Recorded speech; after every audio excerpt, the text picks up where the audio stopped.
ئەمڕۆ چوارەم ڕۆژی فیستیڤاڵی شانۆی کەرکووک خولی دووەم بە دەستپێکردنی کۆڕی ڕەخنەی نمایشەکانی ڕۆژی دوێنێ دەستی پێکرد.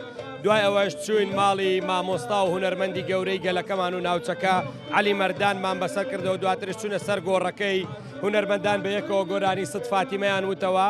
پاشان هاتین بۆ سەر قەڵای کەرکووک بۆ بەشداریکردن لەگەڵ دانیشتێکی مەقامبێژی مەقامە کۆنەکانی کەرکووک و ناوچەکە.